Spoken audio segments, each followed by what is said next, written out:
What's going on, everybody? Welcome back to another episode of Keys to Currency, where we interview high-level entrepreneurs doing high-level things. Today, I had another special guest. I had a young man by the name of Kevin Choe. This young man is only 22 years old, and he is killing it in the real estate investing world. We talked about how he got started and how he's gotten into creative finance and how he's doing 4 to 5 deals a month, only utilizing and finding deals on the MLS. We talked about how he's finding these leads, how he's funding the deals. Super impressive young man. Hope you guys get a lot of value. Please remember to like, share, subscribe, comment your favorite part. Hope you guys enjoy the episode. All right, we're back. Kevin, what's up, brother? How are you? I'm doing great. Man, I appreciate you coming on the show, bro. The way I want to start this thing out is, can you introduce yourself and how you got into entrepreneurship? Yes. Well, for everyone that's watching, thank you so much. I'm honestly blown away that you invited me to be on this, because on day one I saw the people that I was speaking on this. Mm-hmm. I was like, oh shoot, that's dope that they're speaking on it. And then you come up to me and you ask me to be part of it. I'm honored. But my name is Kevin Choe. I've been in the real estate industry for the last 3 years. Basically, I got into real estate straight out of high school. So, just to brief recap, so I graduated high school in 2019 May. Okay. And then because of my grades in high school, I ended up not getting into a college that I didn't end up getting into any colleges. So I started off my college with just like at a community college, mm-hmm. and I did not like it at all. So I was trying to figure out a way out of it. Like first or second week just into community college, I was like, this is not something that I can do that I can do sustainably. Mm-hmm. So I figured out. So I was always looking for a way out. But then the only thing I knew that I can do when I was 18 at that time mm-hmm. was real estate. Okay. And because I also come from a background of real estate family. Mm-hmm. Like my dad's a flipper, my uncle's a flipper, and everyone's involved in some sort of real estate. Okay. So that was the only thing that I knew what to do. So I went and got my real estate license right before COVID. And then as soon as I was about to hang my as soon as I was gonna hang my license with the brokerage, COVID happened, and then that just kind of never really happened. But my first business, how I got into entrepreneurship, to answer your question, was I got into an ATM business right when COVID started, because my real estate thing, I didn't really know how to go about it during COVID and showing houses and things like that. Okay. So I got my first business I got into was an ATM business, and I ran into it while I was watching YouTube. So you got your license before the ATM business, your real estate license? Yes. Okay, gotcha. Yeah, and how I got into ATM business was because I was watching all these entrepreneurial contents on YouTube. Mm-hmm. So every video on my feed would be about real estate or businesses, and ATM business really caught my eye because it has such a low barrier to entry. Like the ATM machine, like I think we spoke last time. We spoke just before we got on this. I told you the ATM costs only $2,200 for a brand new ATM machine. Brand new ATM machine, only $2,200 a month. And what is that typically cash flow per location? So I launched my first location. I door knocked every single gas station in my town. Okay. And I got one location, and it didn't have a lot of foot traffic, and that location netted me $250 per month. Like very, very little work. I'll spend maybe 2 hours a week. Oh wow. Yeah. Wow. So with a bad location as it is, because $250 a month in one ATM location is actually not that good. But if you look at the cash on cash return, that's almost more than 100% return on your money. Yeah, absolutely. So that was my first foot in the real estate, first foot into the entrepreneurial space. Okay, so do you still have the ATM business? No, so that was back in California when I was living there, and when I moved to Vegas with my family, I didn't know how to automate the business because I was the one in it. That was my first business. So I actually sold the location sold the machine to the store owner for exactly what I bought it for. Oh wow. Yeah. So tell me, where are we at today? 2023. You said you graduated high school 2019. Right. and you tried to go the college route, which society always tells us go, get your 4-year degree to be successful in life. And then you decided that's not working for me. No. So you went out, you got your real estate license because real estate's in your family's background. Right. But you put that on pause because COVID happened. Yeah. So how do we get to the point we're at today? Because now today, you're pretty much a full-time real estate investor, right? Yeah. So what changed after you sold that location? Like, when did real estate pick back up? Where did we go from there? Well, the way I got into real estate was through wholesaling. So like I said, like when I was getting into it just through YouTube, like that was the only thing that I was watching. But then about a year into wholesaling, I run into the creative finance side of things, where like you run into Subto, seller finance, and all these tools in your toolbox. So that's when that's when my real estate business actually took off, because my first year full time in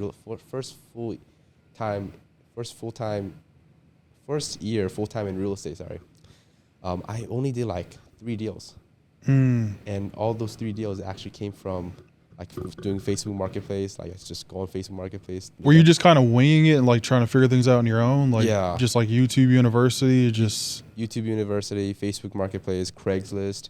I did 1 deal off of Craigslist. I've done a couple deals off of Facebook Marketplace at that point. But then the moment the trajectory of my real estate business actually, when it began was when I started to implement creative finance. Oh, wow. Yeah. And how did you learn about creative finance? Just Pace Morby. Okay. You had him on the podcast just a few months ago, right? Yeah. Yeah. Just his coaching. I'm in Subto, so like everything that I learn is through him. And right now I'm like averaging like 4 or 5 Subtos a month. Oh, wow. Yeah. Are you keeping most of these, or are you wholesaling them? So right now, as we stand, I have 7 Subtos. Oh, wow. Yeah, and that I did 7 Subtos in 2022, and this year I'm just wholesaling majority of my Subject 2 deals to people like Pace, to my other friends, because it's a lot quicker. Like, I can't do 7 Subtos. I can't do 1 Subto a week if I kept all of it. That makes a lot of sense. Yeah. So, what would you say changed though, man? Because you joined. Was it just because you joined the mentorship, got more direction? Like, what really changed for you to find success to get to 5 deals a month? So, I was talking with a couple of my real estate friends, and the moment I started to stay focused in one niche is when things start to pick up, because people recognize what you do, and you actually bring more opportunities, because you have one niche that you're focusing on. If you're doing all these deals in different markets and doing different types of deals, people don't know what kind of real estate deals you're doing. Yeah. So I actually attract more by turning off opportunities. You know what I mean? So like when somebody sends me a cash deal, before I even look at the deal, I say, this is not a deal for me. Oh, you won't even evaluate or underwrite it? No. So it's ironic that because I turn down opportunities, more opportunities come my way. So are you more after the ownership route, cash flow route, or are you more after the active income route? I think I was going for the passive cash flow last year, but right now I'm more in the active business, more active income, just assignments, wholesaling, just because that's what allows me to play. Like my goal right now is to play more aggressive. Right. But it's harder. It was harder for me to play aggressive last year when I didn't have much capital to back me up. So right now I'm building up my capital, and that'll allow me to go play more aggressive games. Got you. So do you have a team right now, or is it just you? No, it's just me. Oh, wow. One deal a week, 4 or 5 Subto deals a month. Wow. How are you finding all these deals? I would say like 80 to 90% of it comes from other people recognizing what I'm doing, because I niche down really hard. Got you. So like if you were to go up to like people in Subto and ask me what kind of deals I specialize in, they'll say, "Oh, Kevin specializes in Subto deals." Gotcha. That's all Kevin does. Now, is this because you're putting content out, documenting the process? Like, how are people finding out? Yeah. So right now, every deal that I close, I put it out on my Instagram, and I say, this is a deal that I just closed on. It was a Subto deal that had no equity. And I just talk about this. It's kind of like SEO. You have to put certain keywords out there for you to attract that audience when people search. So for me, like, I'm always outreaching. Oh, Subto deal, no equity. Gotcha. And I keep putting that word out there over and over and over again. People start to recognize, oh, I got a Subto deal with no equity. Who should I reach out to? And that's how it comes to me. So like when people get a cash deal, like that, I'm never in the forefront of their mind. Gotcha. You're branding yourself as the creative finance type guy. Right. So that way when people have creative finance deals, right, they think of Kevin Choe and they're like, hey, Kevin, I got this deal. Is it something that you want to buy? Right. And then you get creative with it and you decide whether you want to keep it and cash flow on it or if you want to wholesale it to make a chunk of money. Right. But I niche down even more because I specialize in very select few markets. So for me right now, I'm doing a lot of Subto deals in Phoenix. I just did one with Pace. I'm closing on 2 Subto deals in Vegas. And then I'm doing Texas and Florida, like top metro markets like Tampa, Orlando, Jacksonville. Okay. And then Dallas, Houston, Fort Worth, all those cities. So like I niche down in certain markets, and I niche down on what kind of real estate deals that I do, and that brings me a lot of deals. I think I'll probably do like one lead a day from just my Instagram. Jeez.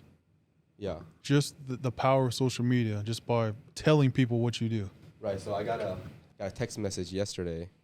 While we're here, his name is Justin Flores. He texted me saying, hey, I have a deal in Vegas, and the homeowner is about to cash a check just to get rid of it. Can we take this house over Subto? Oh, wow. And I've never done a deal with him. I know of him, but he started to recognize what kind of deals I do, and I attract those kind of deals through my text messages and Instagram DMs. So these deals, now, are you pretty much doing deals like that have equity, no equity, like anything that can cash flow? Like, what does the avatar look like for a creative deal? So easy creative deal is just homeowners that have no equity. Okay. And they have bought and they're now trying to sell the house. So like for me, the niche that I'm in is I go specifically after homeowners that have just recently bought the house, let's just say less than 2 years ago, and they're now selling it on the market within that 24-month period. But when they bought it, they have used a VA loan and they put no money down, or they use FHA loan and they put 3.5% down. And the challenge with those houses is, like, right now I have a house on closing on I just recently closed on a house on Flower Street with Pace, and the homeowner actually bought the house less than 12 months ago, utilizing his VA loan, and his wife passed away, and he really didn't want to stay in that house just because of the memory that was in the house. So he tries to sell the house on the market with a real estate agent, but after holidays, and he can't take any offer lower than what he had the house listed for. He had the house listed for $325. He owed $315. Wow. So he was gonna cut a check for probably around $5,000 or $10,000 just to sell it. But obviously he wasn't getting the number he was looking for obvious reasons. So I said, hey, I know you just bought the house. You're in a situation where you have to cut a check to get rid of these houses, to get rid of this house. How about I just give you maybe like $5,000-$10,000 in your pocket? I'll just come in and take over the mortgage payment. He was like, yeah, is that going to get me out of my house? And do I have to keep paying the mortgage on this? Like, no, we'll be the owner of the house, and you will never have to worry about this mortgage payment. And he was ecstatic about it. Because number one, he doesn't have to cut a check, nor does he have to live in that house and have to be responsible for the monthly payment that he couldn't afford. You solved his problem. I solved this problem. And he probably thought, traditional thinking is, I owe too much. I'm going to have to write a check at closing. Right. Or basically just sell it at a loss. Right. But because of your strategy, you were able to come into the picture and say, listen, I can take over your mortgage, give you some money, put it in your pocket at closing, let us take over the mortgage. Now, what do you do with that what did you do with that deal? That deal I sold to Pace. Okay. Yeah. How much did you make off that? Collectively, me and my partner made 14, 15 grand. Damn. Just by one phone call. Off a house with no equity. Off of a house with no equity. Wow. A wholesaler could not have made any offer close to that. Right. But, I mean, and that house is going to cash flow pays probably $600 to $700 a month. And how much did he come out of pocket? Pays came out of pocket. He's going to be all in probably at 40 grand. But he still got a cash flowing asset. Right. So his cash on cash return is still looking sexy. Right. And the craziest part is that house has a 2.65% interest rate on it. Oh, man. So right off the bat, you're paying half. Your principal pay down is probably 40% just within the first year of a 30-year schedule. Man. And there's so many houses like this just in Maricopa County, which is where I live, Phoenix, Clark County, which is Las Vegas, where I used to live. And even like, because like right now, so many, like you've seen the news where a lot of people are getting laid off. Yeah. But then last year, everything was good. Last 2 years, everything was smooth sailing. Everything was going really good. So a lot of people buy houses. Oh, I'm going to buy a house with no money. And these interest rates are 2, 3, maybe 4%. Yeah. And now they lose their house. They're like, oh shoot, I'm not able to afford these mortgage payments. So now I'm going to sell the house on the market. Just in Phoenix, I probably done 10 deals just like this in the last 3 to 4 months. You know what's funny, man, is like, hearing what you're doing, right? One, it's impressive, but two, it's like you got a lot of wholesalers that are falling off the map. Even real estate investors are falling off the map because they've been utilizing traditional methods, wholesale methods, to go make money, right? Trying to get stuff at 70% of the ARV, minus the cost for repairs, and then they make their wholesale fee, or a fix and flip, or trying to get something for a deep discount. The problem is there's not a lot of those opportunities out there. You have a lot of sellers out there that are in situations just like you described. Right. And because you're being creative, you're finding ways to capitalize on that. Right. So it's like, it's a win-win situation all across the board because you're solving the problem of the seller, right, getting them out of their bad situation, full price, even at times giving them money to walk away with when they thought they were going to lose money and possibly lose a house. At the same time, you're making good money by being the problem solver. And the craziest part is like, so in Subto, I had this no equity list that I gave out to people. I pulled the entire nationwide no equity list, and I gave it out to the general public. But before I gave that out, I started probably doing this 6 to 8 months ago when the rates started going up. It was like blue ocean.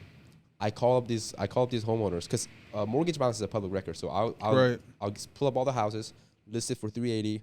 They owe 360. Oh, no equity right there. I'll compile all those lists and I'll go through one by one. I'll call up the realtor, and I'll say, hey, looks like your client just bought the house. It's like your client's about to, maybe you have to cut a check for the house. I mean, would they oppose to keep paying them maybe $5,000, $10,000? I'll pay your commission of 3%. Just come in and take over the mortgage payments. Boom. I will go through every single list. Oh my God, it was a blue ocean. Like nobody was calling this. Literally nobody was calling it. Wow.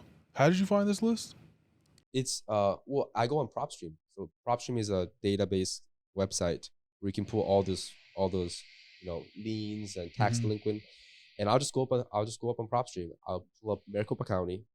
I legitimately put all the MLS listed houses. Go through one by one. So listed for 380, they owe 360. Boom. I'm checking that into my no equity list.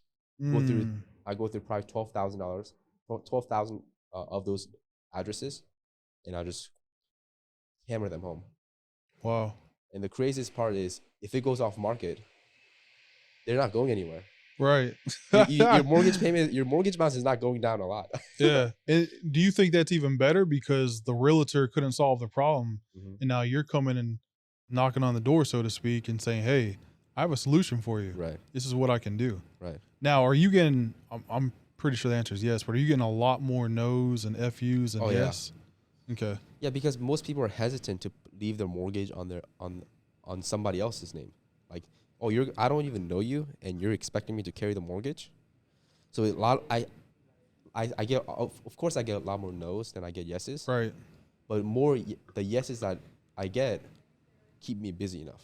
But then also the thing is like the house that I closed on in Starling Mesa, 6412 Starling Mesa in North Las Vegas. I had reached out to that listing agent day 60. And then I just closed on it last month. And it was, when I closed on it, it was day 201. Oh, wow. So I followed up for almost 140 days. Wow. What does that conversation look like, though? Like, you know, when you reach out to a property that's listed on the market, right? You have that initial conversation with the realtor. 9 times out of 10, the realtor is going to give some pushback. A lot of it's just because they don't understand, right? Yep. So you just mentioned how you had to follow up for, you said 140 days, right? Yeah, 140 days. So take me through that, because I think that's important for people to understand, man, because I think a lot of people get so discouraged when trying, you know, this type of strategy. Is because they get rejected or the realtor gives them a hard time, they're just throwing the towel like, oh, it's never going to happen. Right? Yeah. So explain the importance of being consistent and following up and how that conversation can change over time.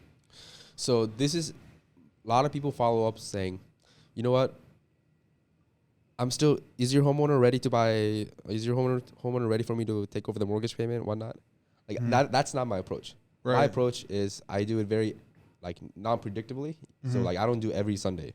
No, I go maybe like they can't predict me. And I say, hey, just to close on a deal here on Starling Mesa. I just wanted to see if your homeowner is open to me taking over mortgage payment. And they said no. Like, okay, well, hey, just in case, I have the realtor's contact information if you want to call the realtor to see how the process was. Ooh. So it's a. So now you got credibility. I got credibility, and I'm stacking everything. So from the day one that I have a credibility email right now. This is going off tangent. I have a credibility. No, this is good. People need to know this, bro. So I have a credibility email that I'm building up right now, and in my credibility email, I have all the deals that I've closed on, whether it's assignment or I kept them. All the deals I closed on in the last 60 to 90 days. I have all the seller's information. I have all the realtor's information. I have mortgage brokers that can help out, you know, hey, answer DTI questions. Hey, how can the homeowner buy another house if this mortgage is in their name? And then I have HUDs to prove it. And I simply get DMs, people wanting to use my credibility. And I say, let's do a deal together. And I help them and I help them get the deal over everybody else that's competing just because I let them use my credibility. Wow.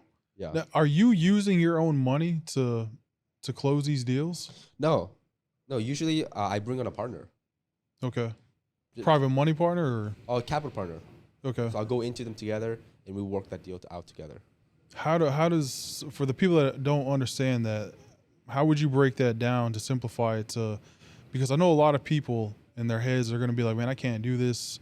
Where am I going to go find a capital partner? Right. So if I'm just starting in this business and I'm like, I don't want to necessarily like get into the traditional methods of going direct to seller and spend a lot of money on marketing to wholesale. Right. I want to do what Kevin's doing and spend little money on marketing, solve people's problems, but I don't know how to find that capital partner. What would you tell that new person starting out? So I'll say capital partner is so easy to find. It's probably easier to find the capital partner than to find the deal. Because like once I like, what was the deal that I closed on? I'm closing on a house in Coolidge, Arizona right now. It's a 2.9% interest rate. The homeowner just bought the house. They went through divorce, and now they're not making. They don't want to.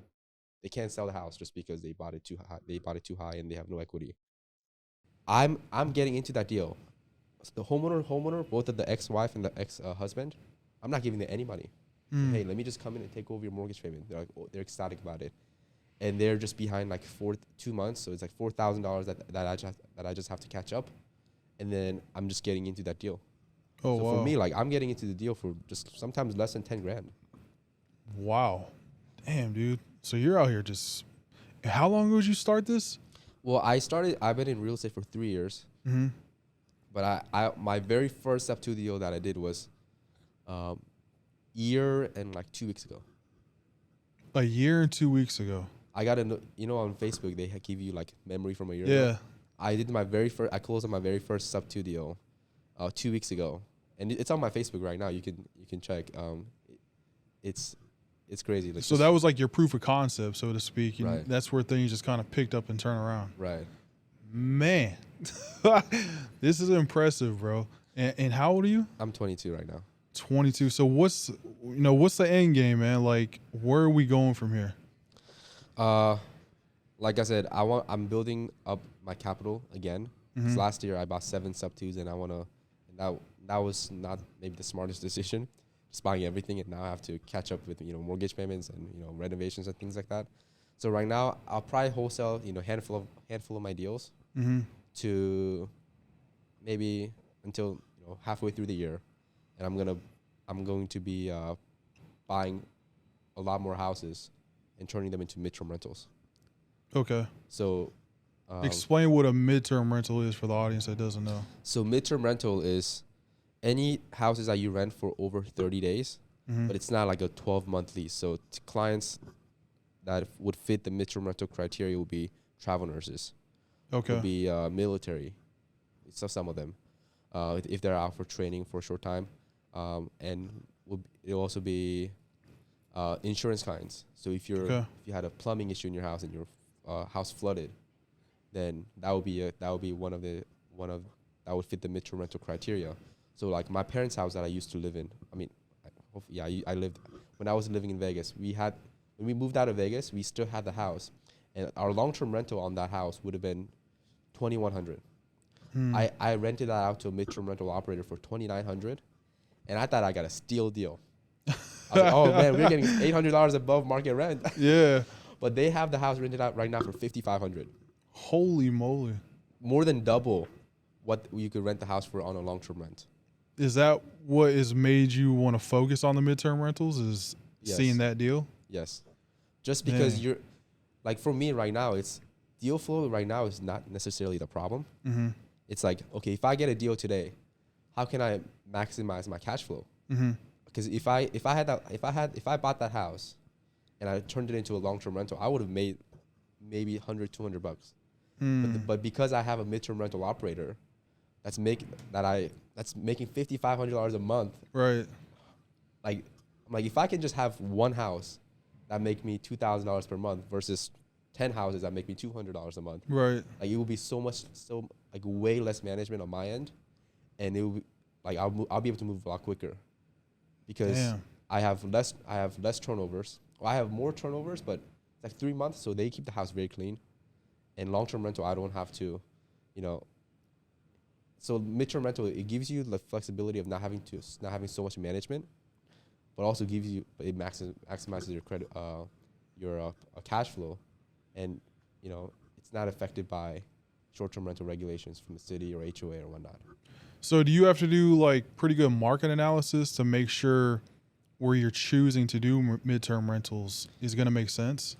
No, so the thing is, I don't know anything about midterm rentals other than I have midterm rental operators. Got you. So for me, I just arbitrage the house and say, hey, however much you make on top of it, you can make. And they're like, okay, bet. But I mean, like, how do you know where good locations are? Because obviously a midterm rental is not going to work anywhere. No. So it's like, how do I discover where a midterm rental is going to make sense at? So you just have to find the operator and say, hey, which house, which area, which zip codes would you want to pick up a house? So you're not trying to be the expert. You're finding the experts in midterm rentals and saying, listen, where should we be picking houses up at? They let you know the zip codes. And you're like, okay, boom, I'm going to go find a deal here. And then once you find the deal, you get with the expert and say, do your thing. Right. So who, not how. Who, not how.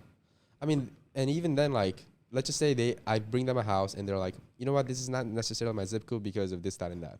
I'm like, okay, perfect. Do you have anybody else that might be interested in your zip code in your circle? Dang. Dude, that's game right there, bro. So, for the person that's watching this right now, man, that's, maybe they just graduated high school, maybe they just graduated college. They don't know exactly what they want to do, or maybe they're like, I don't want to go tap into the 9-to-5 world. Right. And they're interested in getting into real estate, which is why they're probably watching this podcast right now. What would you say to that person that wants to tap in and learn these strategies, like what is the first step that they should take in order to have success? Ooh. If you were starting over, If I were starting over. What would you do? If I had to start over from what I know, I'll join Subto. Join a community.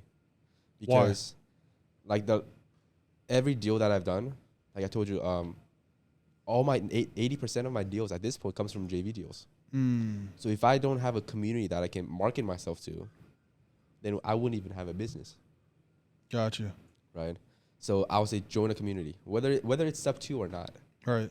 Whether it's different mentorship, just different community of real estate investors. The moment you have, because so many things are going to pop up that you would not have answers to. Right. So the moment you have other people that's just one step ahead of you, 2 steps ahead of you, and they just pull you up, like that's what allow me to go really quick in my career. I mean, I did my first Subto a year and 2 weeks ago. Yeah, dude, that's impressive, bro. To see where you're at today and how you're doing. You said on average like 5 deals a month. Right. And it's a blue ocean, like you said, with the opportunity with your strategy, because not a lot of people are utilizing that strategy. It's a great way to take ownership of properties so you can be a true real estate investor, and it's a great way to have active income because you can wholesale those properties. So, man, what do you think separates you from other young entrepreneurs? Because you're only 22, right? A lot of 22-year-olds are lost right now. Right. What would you say separates you? Like, is it your mindset? Like, what has really like allowed you to achieve the success that you've achieved at such an early age? Thank you for that. Thank you for the compliment. Yeah.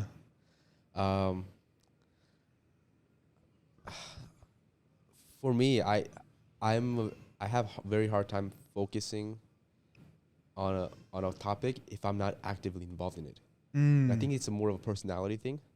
So like right now, before we hop on this podcast, we're talking about how to buy a business. Right. And we're in a business buying mastermind.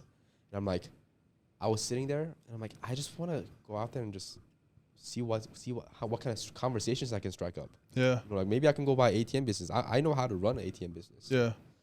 Versus like for me to just go in and learn all the minutia, like all these little things about how to, value a business or how to talk to these business owners. Like I'd rather just go through that fire, just like in person, than through it learning it in a book. Right. So I think what made me different was I just want to try it first. I want to fail. If I'm going to fail, I'd rather fail like first.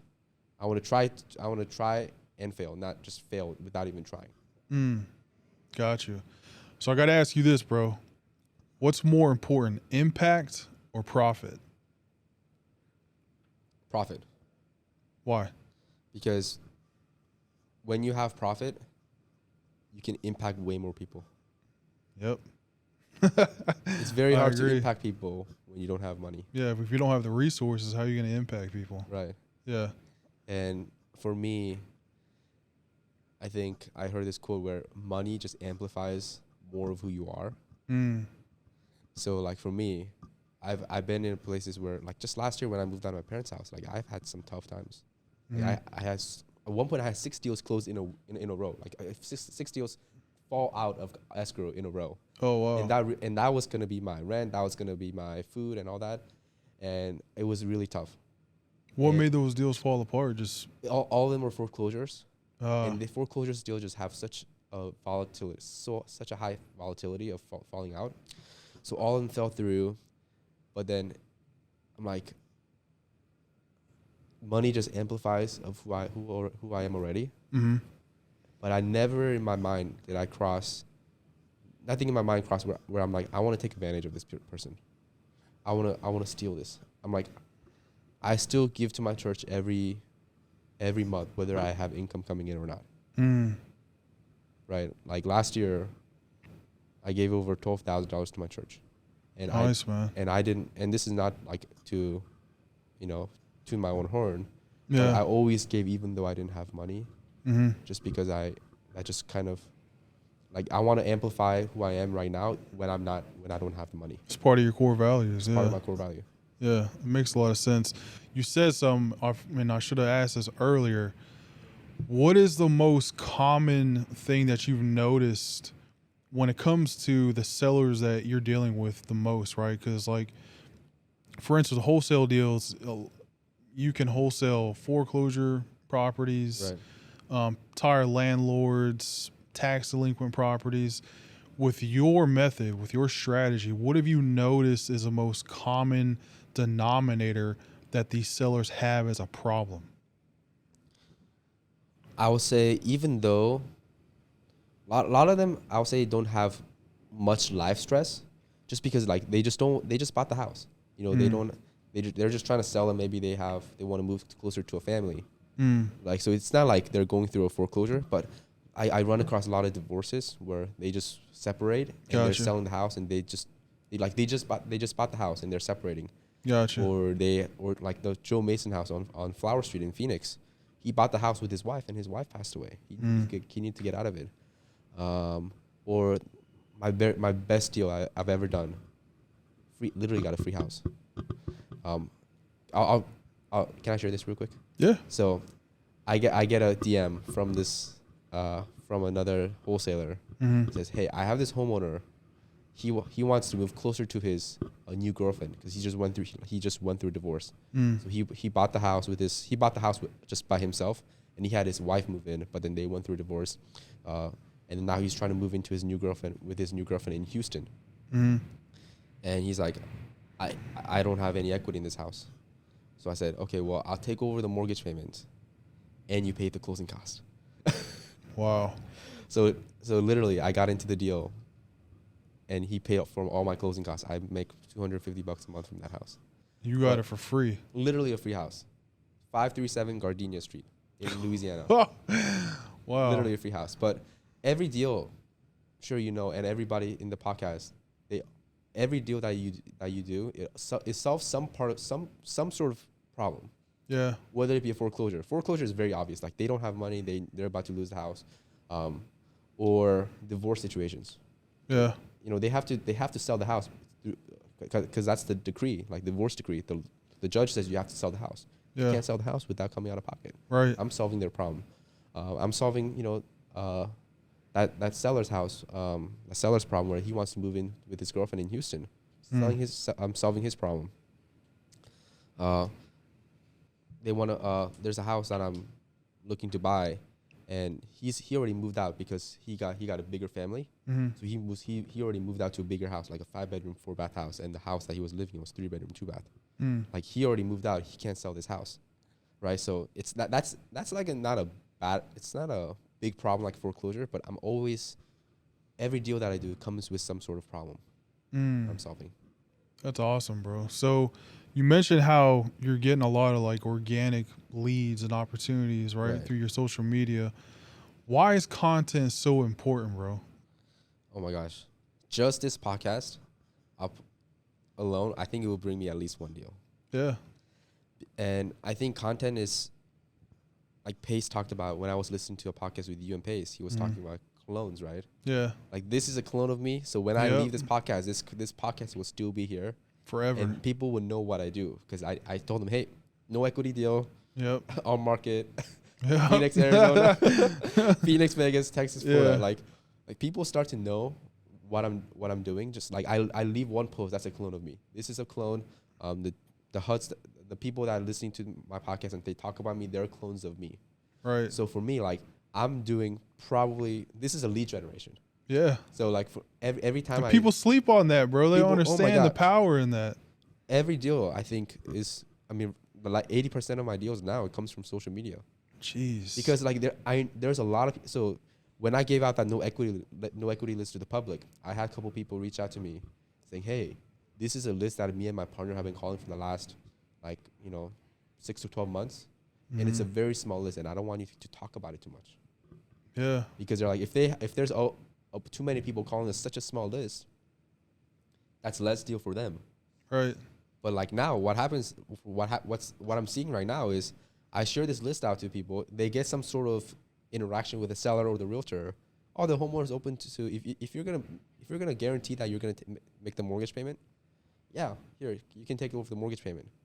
And guess who they come to?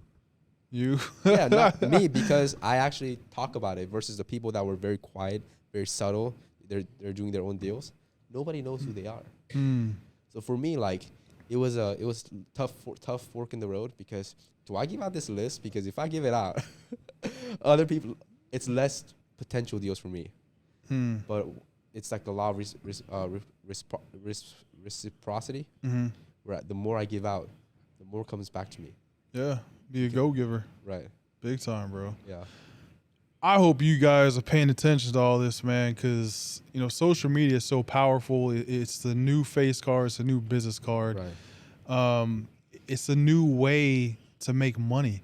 Even if you're not trying to be a content guy or a guru or a social media influencer, documenting your process is so crucial. You have to document the process. Right. Kevin, you're not a guru, right? Nope. Do you have a course? No. None of that. You're not mentoring people, right? Nope. You're not coaching? Nope. But you document the process. Document the process. And people are bringing you deals organically because you're explaining what you do and what you want. Right. Guys, we got to turn the camera on. It's 2023. We got to get with the program. Kevin, man, what's next, bro? You're 22. I know you said you want to get heavy on the midterm rentals, but where do you see yourself, 5 years from now? Ooh, 5 years from now, for the next 60 months, I'll probably get it heavier into midterm rental space with the deal flow that I have. So I can just get my own deal flow, have a midterm rental operator, connect the dot, and I'll be able to cash flow $750 to $1,000 per house. And if I just do one a month, that's $12,000 a year. And in the next 5 years, I mean, you're gonna be set. 2, 3, 4 years, Yeah, exactly. So 5 years is scary in a good way. Right. To imagine where you'll be at 27. Right. Still in your 20s, killing it just at a higher rate. How much do you spend on marketing per month, bro? Because this strategy doesn't sound like you got to go crazy with skip tracing and, having a massive amount of data. What does your overhead cost look like per month? So right now I pay $15 a month for Adobe Sign. Oh my God, it's so low. I split PropStream with my friends, 3 of my friends. So I pay like $30 a month for PropStream. Oh gosh. I go on seller appointments, realtor appointments. Probably spend like $50 a month in gas. If you had to put like a hard number. Less than $150, $200. Jeez. That's like pushing it though. That's $150, and you're getting at on average 4 to 5 deals a month. Right. Repeat businesses too. What is your profit margin looking like?